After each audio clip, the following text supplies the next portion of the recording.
Connecter ChatGPT à Excel ou Google Sheet permet de faire des dingueries. Que vous soyez prestataire de service ou bien que vous avez un site internet d'e-commerce, de dropshipping, vous allez pouvoir faire des choses qui vous auraient pris des semaines en quelques minutes. Par exemple, générer des milliers d'idées d'articles de blog avec les bons mots-clés, améliorer d'un coup toutes les descriptions de vos produits, traduire l'intégralité de votre site, analyser en quelques clics toutes les données de votre site internet et générer ensuite un rapport complet. C'est très simple et je vais vous montrer comment vous allez pouvoir le faire avec ChatGPT. On va utiliser Google Sheet, mais vous pouvez très bien importer un document Excel dedans et ensuite en sortir un document Excel. Vous allez voir que tout ce que je vais vous montrer va vous permettre de créer ensuite des services en tant qu'agence par exemple et de faire 10 fois plus vite ce que vous faisiez auparavant. Ou bien vous allez pouvoir optimiser énormément votre site internet, vos canaux de vente. On va donc plonger directement dans Google Sheet, Excel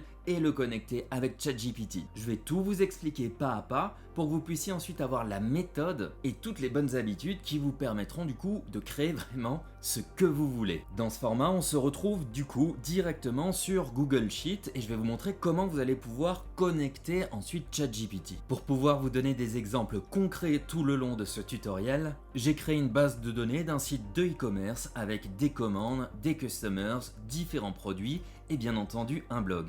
Et vous allez voir que grâce à ce tutoriel, vous aurez plein de possibilités pour améliorer votre site internet, traiter de la donnée en masse et analyser ce qui ne va pas forcément dans votre business ou tout simplement gagner énormément de temps. Commençons par connecter ChatGPT à votre Google Sheet. Pour pouvoir fonctionner, vous allez devoir installer une extension qui est, elle, gratuite sur Google Sheet. Cette extension va faire appel ensuite à l'API de OpenAI, qui sont les créateurs de ChatGPT et qui vous permettent du coup de connecter ChatGPT directement à votre Google Sheet. Je vous invite donc à aller dans la partie extension. Si vous ne voyez pas cette partie extension, faites bien attention à utiliser votre propre compte Gmail sur votre propre Drive et d'avoir créé un fichier Excel qui vous appartient. Je clique sur extension ici et vous allez ensuite dans module complémentaire, télécharger des modules complémentaires. Vous avez énormément d'extensions que vous pouvez greffer en fait sur Google Sheet. Nous, ce qui va nous intéresser, c'est ChatGPT. Je cherche donc directement ChatGPT et vous allez avoir plusieurs services disponibles. Je vous recommande de prendre celui-là, c'est celui qui fonctionne le mieux. Vous cliquez dessus et vous aurez le bouton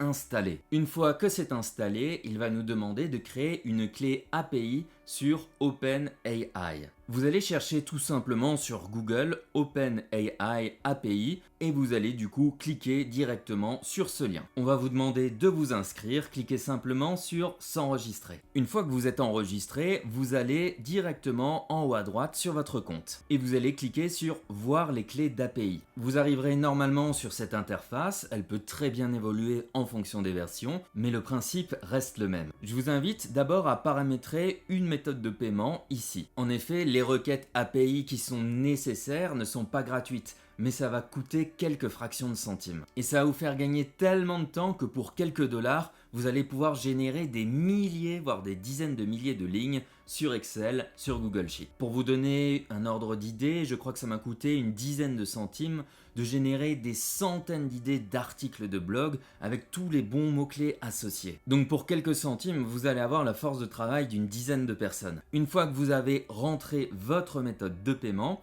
vous allez dans API Keys et vous cliquez sur créer une nouvelle clé. Vous allez obtenir une suite de lettres et de chiffres, c'est votre clé, ne la partagez surtout pas, vous allez juste la copier-coller et vous allez l'insérer dans les paramètres de l'extension. Par la suite, si vous voulez suivre justement vos dépenses, vous cliquez dans Usage ici et vous allez pouvoir en fait voir les dépenses que vous avez faites. Et quoi qu'il se passe, vous pouvez sélectionner un plafond d'alerte. L'extension se retrouve directement ici et vous allez pouvoir du coup copier-coller votre clé en cliquant sur cette API Key. Une fois que ça c'est fait, votre terrain de jeu est prêt et nous allons lancer l'application. Vous cliquez du coup sur extension, GPT et vous allez cliquer sur Open. Une fois que cette colonne sur la droite apparaît, c'est bon, l'extension est activée. On va s'amuser d'abord sur un document vide et puis après je vais vous montrer des cas d'études qui vont vous inspirer pour créer des services, des prestations sur internet ou bien entendu améliorer en quelques clics votre site de e-commerce. Vous avez ici toute une liste de différentes fonctions qu'on va explorer en partie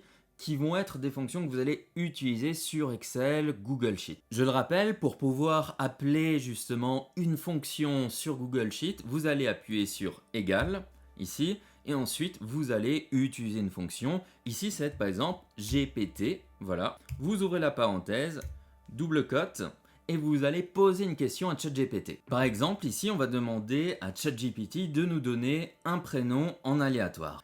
Je vais cliquer sur égal, je vais mettre GPT, je vais ouvrir la parenthèse, double cote et là, je vais parler directement à ChatGPT. Je vais lui parler comme si je parlais au ChatGPT classique ou à une autre personne. Affiche un prénom en aléatoire.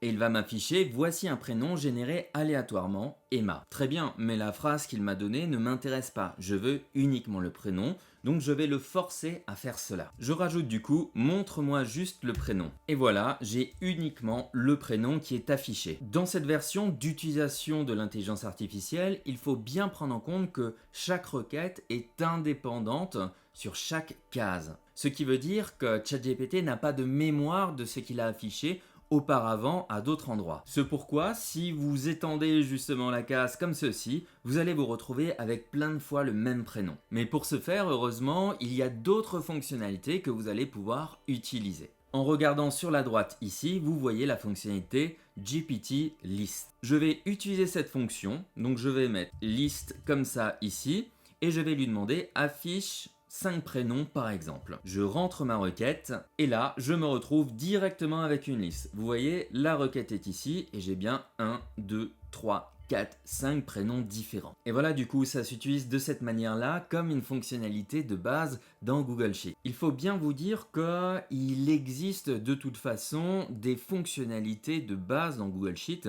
Par exemple, pour générer un nombre aléatoire, je ne vais pas utiliser ChatGPT pour lui demander « génère un nombre aléatoire entre 0 et 100 et me faire une liste ». L'intérêt de ChatGPT, c'est d'exploiter une intelligence à travers des données. Et pour ce faire, vous avez du coup différentes fonctions ici. Donc ici, la requête toute simple, la liste qui vous permet de retourner une liste ou bien de ressortir justement les informations dans une table en particulier ou bien de reclasser justement les données. Bref, à chaque fois vous avez des exemples concrets dans la documentation et moi ce que je vais vous montrer c'est les vrais cas où vous allez pouvoir utiliser de l'intelligence artificielle dans justement Google Sheet. Par exemple, un de vos clients vient vous voir et vous dit voilà, j'ai une base de données de clients, j'ai le nom de la ville, mais je n'ai aucune idée dans quel pays c'est. Vous avez du coup le numéro de customers, de clients, le prénom, le nom, l'adresse mail, la ville et le numéro de téléphone. Vous pourriez très bien aller sur Google, copier-coller le nom de la ville à chaque fois et essayer de trouver dans quel pays est justement cette ville. Et votre client, lui, il est bien embêté. Il se dit que s'il fait une campagne par exemple de SMS ou de mail en anglais, il n'est pas certain que les personnes qu'il va cibler parle anglais. Donc vous, votre travail, ça va être de lui délivrer rapidement un contenu qui aurait pris par exemple des heures. Vous allez pouvoir savoir le pays où se situe votre client et donc probablement la langue que ce client parle. Pour ce faire, je vais marquer country ici, je vais faire égal, je vais appeler GPT tout simplement, ouverture de la parenthèse, double cote, dans quel pays se trouve cette ville. Ok ? J'ouvre, je ferme et là je vais mettre juste avant la parenthèse un point virgule, ok, et je vais rentrer la case E2 comme ça et j'appuie sur entrée. Bam, et là j'ai directement le pays qui est marqué. Je n'ai plus qu'à dérouler justement cette liste ici jusqu'en bas pour générer toutes les autres requêtes. Mais si je n'ai pas envie d'avoir le mot Canada, je vais demander à recevoir justement le code pays. Dans ce cas, je vais lui demander affiche uniquement le code pays. Et voilà, j'ai mon résultat. Je peux me permettre de glisser cette fonctionnalité parce que j'utilise une variable. Automatiquement, quand je vais glisser ça ici, je vais me retrouver par exemple avec E3, E4 et ainsi de suite et ça va analyser chaque élément. Maintenant, admettons que cette fameuse boutique en ligne vende par exemple des protéines au chocolat et à la vanille. J'ai donc ces deux produits à disposition, chocolat, vanille, et je me dis qu'est-ce que je pourrais faire comme sujet d'article de blog. Et bien là, pareil, je me rends directement dans Title et je vais faire égal GPT, une liste, parce que je veux une liste justement d'éléments, et je vais lui dire donne-moi 10 sujets d'articles de blog sur une boutique en ligne qui vend par exemple des protéines, saveur chocolat et saveur vanille. Je pourrais très bien mettre 1000 sujets si j'ai envie ou 10 000 sujets. J'appuie sur entrée et je vais obtenir du coup directement ma liste. Et voilà, les bienfaits des protéines saveur chocolat et vanille pour la récupération musculaire, choisir entre les protéines saveur chocolat et vanille, les meilleures recettes de smoothies protéinés, saveur chocolat et vanille, et ainsi de suite. Et là, vous voyez, peut-être que je n'aurais pas dû lui donner l'information chocolat et vanille. Eh bien, ce n'est pas grave, je vais tout simplement rééditer ma requête ici. Je réappuie sur entrée, ça efface automatiquement mon résultat. Vous devez bien prendre en compte que si vous touchez à la requête, ça va supprimer vos résultats. Je vais vous montrer ensuite comment vous allez pouvoir du coup les figer dans le temps. Mais regardez, voici du coup des thématiques, les différents types de protéines disponibles sur le marché, les erreurs courantes à éviter lors de l'achat en ligne de protéines, les meilleures recettes de smoothies protéinés et ainsi de suite. Bref, des articles qui ont du potentiel. Si maintenant ce résultat vous plaît, vous allez tout sélectionner et vous allez faire bouton droit copier, bouton droit effectuer un collage spécial, valeur uniquement. Ce qui fait qu'ensuite je peux très bien supprimer cet élément-là ou cet élément-là, ça restera. C'est important de faire ça une fois que vous avez obtenu justement les bons résultats avec l'intelligence artificielle. Sinon, à chaque fois que vous allez réouvrir justement votre Google Sheet, eh bien tout va être recalculé et tout va être régénéré, ce qui va vous coûter de l'argent. Donc mettez bien cette pratique en place de copier et coller à chaque fois les valeurs une fois qu'elles sont définitives. Je reviens ici, je vais mettre l'ID, donc ça va être l'article numéro 1, article numéro 2. Pas besoin d'intelligence artificielle ici par-dessus, on utilise les fonctionnalités de base d'Excel. On utilise l'intelligence artificielle pour sortir ce que Excel ou Google Sheet ne sait pas faire, à savoir de comprendre justement du texte et de pouvoir générer surtout des mots et du texte. Donc là je me dis pas mal ces titres justement d'articles de blog, mais j'aimerais bien avoir les principaux mots-clés qui vont aller avec. Donc je vais faire ici keywords et je vais rappeler de nouveau ChatGPT égale GPT, ok. Ça va dépendre à chaque fois de chacun des titres. Donne-moi une liste de 10 mots-clés séparés par des virgules sur le sujet suivant, double point. Point virgule, c'est la colonne B et c'est la case numéro 2. Je ferme, j'appuie sur entrée. Et là, je vais pouvoir dérouler. Et voilà, vous avez votre liste justement de mots-clés. Ici, protéines, virgule, bienfaits, santé, nutrition, muscles. Tout a été fait selon le format que vous avez demandé. N'hésitez pas à donner des exemples à chaque fois à ChatGPT pour qu'il s'en inspire. Vous pouvez les marquer ici dans la requête. Si ce résultat vous plaît, bonne pratique, vous sélectionnez, copiez et ensuite collez justement les valeurs uniquement. Et comme ça, il n'y aura pas d'autres requêtes qui seront faites. Du coup, vous pouvez faire tout ce que vous voulez avec ça. Vous pouvez par exemple générer la métadescription, le métatitre ou même l'article en entier. Il vous suffira par exemple de faire plein de colonnes différentes, une vingtaine, avec par exemple, génère-moi le sommaire, ok, inspire-toi de ce sommaire pour créer par exemple le premier titre, paragraphe 1, à chaque fois, premier titre dans la première colonne, paragraphe 1 dans la deuxième colonne, et ainsi de suite. Et à la fin, vous utilisez la fonction concaténer, concat, de Google Sheet pour coller tout ça ensemble, et vous pouvez mettre des balises H1, H2, et tout ce que vous voulez pour que vous n'ayez plus qu'à copier-coller le résultat dans votre CMS. Donc en réalité, vous devez simplement vous amuser et jouer justement avec ces fonctions. Mais sachez que vous pouvez aller maintenant aussi beaucoup plus loin et que vous pouvez renvoyer toute cette data, tout ce XLS directement à ChatGPT. Je vais vous montrer comment faire et on va lui demander de faire par exemple des graphiques pour avoir un tableau de pilotage. ChatGPT a différents modes et ici, au moment où je tourne cette vidéo, et il y en aura sûrement plein d'autres qui viendront, je vais aller sur Advanced Data Analysis. Ok, ici. Et là, qu'est-ce que je vais pouvoir faire? Je vais pouvoir lui glisser des documents et il va les comprendre intégralement. Par exemple, ici, j'ai le Customer ID dans la liste des orders, ok, et il y a sûrement des customers qui ont acheté plusieurs fois. Je vais un peu le changer, on va voir s'il va me donner le bon résultat. Je vais marquer 17 plusieurs fois, ok, voilà, comme ça, et je vais lui donner ensuite ces informations. je vais télécharger le fichier, je lui transmets et je vais lui demander quel est le client qui achète le plus souvent. Donne-moi son nom et prénom. Donc ChatGPT va comprendre en fait la structure de votre Excel. N'oubliez pas à bien nommer chacune des feuilles et chacune des colonnes. Il ne peut pas comprendre ce qui est incompréhensible pour lui, ce qui n'est pas classé. L'important, c'est de bien classer les données. Là, par exemple, il a bien compris justement qu'il y a une table, donc une feuille, qui contient les clients et il se demande est-ce qu'il y a un endroit où on voit le carnet de commandes. Je reviens ici et je vais lui dire oui, c'est dans Orders. Fichier dans la table Orders. Et voilà, il comprend parfaitement, il aura besoin d'être guidé un peu à gauche à droite, mais il va nous donner le bon résultat. Ne vous inquiétez pas si par exemple il dit j'ai une erreur, je m'excuse, je réessaye, etc. Il peut la faire des fois en boucle, mais à la fin, il arrive à trouver le bon résultat. Alors, le client qui achète le plus souvent est Nancy Jones. Donc, ID numéro 17, je cherche. Non, il s'est trompé. Je vais regarder Nancy Jones. Son ID est le 97. On va vérifier. On va lui demander sur la colonne B combien de fois il y a le 17. 6 fois, ok. Et on va lui demander ici combien de fois il y a le 97. Eh oui, c'est le 97 qui a le plus de commandes. Vous voyez, j'étais certain en mettant plein de fois 17 que ce serait cette personne-là qui aurait le plus de commandes. Mais numéro 97 a commandé beaucoup plus de fois, donc il a parfaitement compris la connexion entre les différentes feuilles. Je vais vous montrer maintenant comment vous allez pouvoir par exemple améliorer facilement vos descriptions de produits et aussi vous montrer comment vous allez pouvoir traduire tout ça dans une autre langue. J'ai rajouté quelques produits, donné d'autres noms et vous voyez ici il y a une description en français à chaque fois pour chacun des produits ici. Et moi j'ai envie de passer justement sur le marché anglophone. Mais cette description, elle est un peu courte, elle ne me plaît pas énormément. Donc qu'est-ce que je vais faire? Je vais rajouter une autre colonne ici et une autre colonne ici. Là, ça va être Product Description ici en anglais. Je vais demander une traduction en anglais. Et là, je vais mettre par exemple le même titre. Et là, je vais faire Old Description.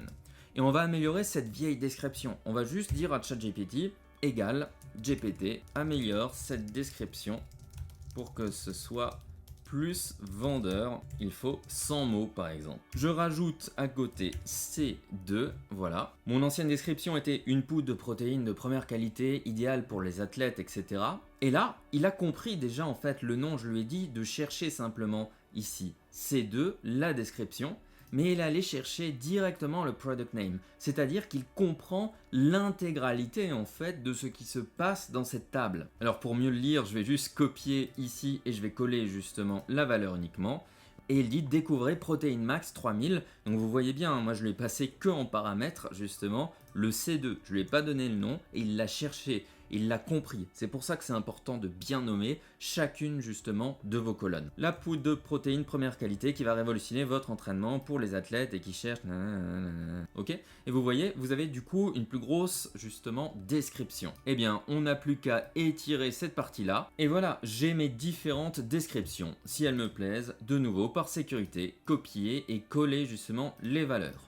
Je supprime l'ancienne colonne et là maintenant j'ai envie de traduire. Je regarde ici et il s'avère qu'il y a une fonctionnalité qui s'appelle GPT Translate. Je vais copier-coller justement cette fonctionnalité, je la colle ici et je vais lui demander justement ce que je veux en traduction. Donc en entrée, je vais lui donner la description C2, ok, et je vais lui demander par exemple English. Et voilà, j'ai ma description ici en anglais et je glisse. Tout est ok, je n'ai plus qu'à copier-coller les valeurs pour les enregistrer définitivement. Vous voyez, là je vous montre des choses juste avec quelques lignes pour illustrer des exemples. Mais si maintenant vous avez un shop e-commerce où il manque beaucoup de données et vous voulez améliorer par exemple le référencement de votre site, vous allez prendre tous vos produits et dans la description, vous allez demander par exemple à ChatGPT de vous générer un tableau nutritionnel de ce produit-là, d'enrichir le texte avec plein d'autres mots-clés que vous lui aurez fait détecter, de créer justement à partir de vos différents produits